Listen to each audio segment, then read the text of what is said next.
Here's a picture of the Nintendo news lately. What is happening, gamers? This is Bradley here, and welcome back to another news roundup. And to kick us off is that we have some Nintendo NX news. Yes, we have some actual NX news that isn't just a rumor or speculation. So we already know that Square-Enix is thinking about bringing Dragon Quest X and XI over to the NX. They are considering it.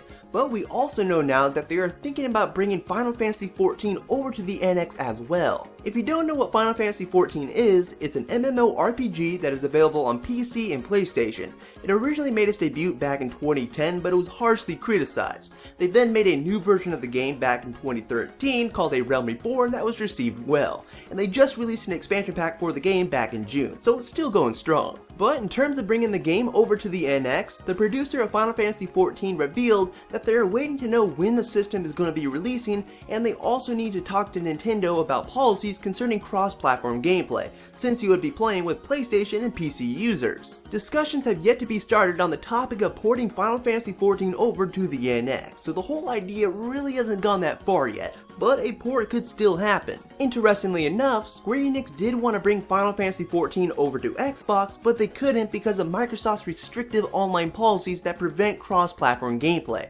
But I think Nintendo might let them do it. The reason I say that is because there's already games on the Wii U eShop that support cross-platform gameplay, like Cubeman 2 and Pure Chess, where you can play online with people that are not on Nintendo platforms. I think it would be cool if they brought Final Fantasy XIV over to the NX, because it feels like we haven't received a Final Fantasy game on a Nintendo platform for quite some time. Personally, I don't think I would play it though, because it is subscription based, and I'm not a big fan of those. The only MMO that I really dove into is Guild Wars, and that's an MMO without a subscription. If they got rid of the subscription, okay, now we're talking. So yeah, what do you think about that? Would you like to see Final Fantasy XIV brought over to the NX, or would you prefer a brand new Final Fantasy game that isn't an MMO? Moving things over to a first-party game, that being Super Mario Maker, Nintendo released a new 7-minute overview trailer for the game that actually reveals some new details. The first bit is something that is getting mixed opinions on. That being how you're not going to have every single item and tool available right from the get-go.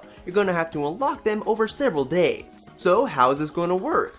Well, you have to spend at least 5 minutes a day with the creation tools that are available, and then the following day you will unlock more items and themes to use, and the process continues for the next day and the next day and the next day. In the trailer they stop at day 9, so I don't know if that means that all the items are going to be available at day 9 or if they just stopped at that point during the trailer. Honestly, I don't find this process to be that big of a problem. I actually kind of like it. It weans you into the game. And it's only 5 minutes. It's not like you have to play the game for an hour every day or something. Now, at some point while playing, you will unlock the sound effect frog, which will actually allow you to drag sound effects into the editor. So for example, if you hit a specific question block, a unique sound effect will go off, and some of the sound effects even come with special graphics, like fireworks or confetti. And best of all, you can actually create your own sound effects, I believe with the microphone on the Wii U gamepad. So this way you can make a meme stage where hitting blocks in the level will have a sound effect go off that has you saying dank. Or oh baby, a triple! Now, one thing that fans were hoping Nintendo would include in Super Mario Maker is some sort of music creator, and they actually kind of did. Now, it's probably not what you're expecting. It's not like the music creator in Mario Paint where it's its own separate thing. Basically, if you shake a note block in the editor, it will turn into a music block, and when something hits that block, it will emit a noise. And depending on the height of the block, like where you put it in the level, it will emit a different sound. So that way, you can arrange your own music. So it might not be the music creator that you're hoping for, but at least we still can make some music in the game. You just have to actually build it within the level itself. It'll be interesting to see how creative people will be with these music blocks. I don't know how well I would do with the music though. It just seems kind of time consuming with a lot of trial and error trying to find the right places to put these notes. Maybe I can do the Spider-Man theme song though. Bam bam bam, bam bam bam, bam bam bam bam bam bam bam. Spider-Man! Now we know that the physical version of Super Mario Maker comes with that free booklet to give us ideas to make stages. But what about the people who get the digital version? Well, thankfully, they can still get the booklet as well, and here's how. So when you purchase the game on the eShop, you need to go to your digital receipt and find the toll-free number that is listed there and call it. Then you need to give Nintendo your Wii U serial number, which is also listed on the receipt. Plus, you need to give Nintendo your name, home address, and email address, and boom, an order will be made and the booklet will be sent off to your house when they become available. So the whole process doesn't seem to be that complex or burdensome. I don't really see an easier way for Nintendo to do this unless they just make a digital version of the booklet. But nonetheless, it is good to see that digital owners of the game will still be able to get a physical copy of the booklet. Keeping things in the spirit of Mario is that we have some news concerning the Dr. Mario Amiibo. So we already had an inkling that the Dr. Mario and Bowser Jr. Amiibo were going to be retailer exclusives because they didn't pop up on Amazon.com with all the other Amiibo.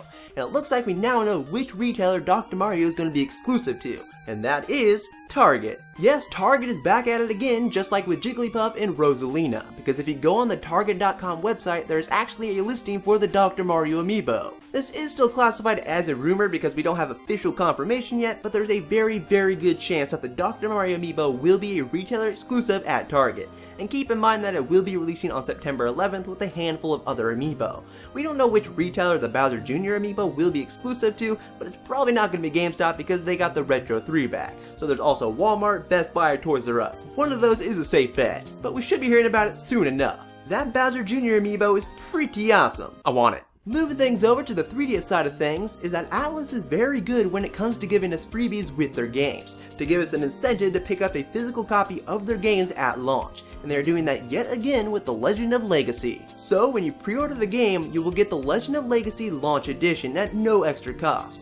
And there will also be a limited number of these launch editions available at launch for those who don't pre-order it. But if you pre-order it, it just secures you one. The launch edition will come in a collectible outer box, and within that box there will be 3 things. 1, the game itself of course. 2, a glossy hardcover 40-page art book, and 3, a 10-track soundtrack CD. So this is pretty awesome for just freebies. Now at the same time they announced the launch edition, they did also reveal a North American release date for the game. So it will be releasing on October 13th and it will be costing you $40. Thank you Atlus for not making it $50. I have been looking forward to the localized version of The Legend of Legacy. Atlus usually does bring over some pretty good stuff from Japan, with some exceptions. And to round this video off with some fantastic indie news, 13AM Games has confirmed that the action platforming party game Runbow will be coming to North America on the Wii U on August 27th for $15, and it will be coming to Europe and Japan shortly after. I have been hearing nothing but positive things about this game, so you should keep it on your radar, and I do plan to review it. Runbow is the only 9-player game on the Wii U. Yes, you can have 9 people play on your Wii U at once,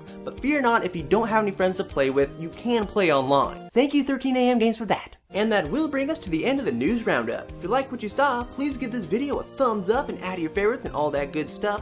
And you can stay tuned for more videos in the future. But I will talk to you all in the next video guys. Bye!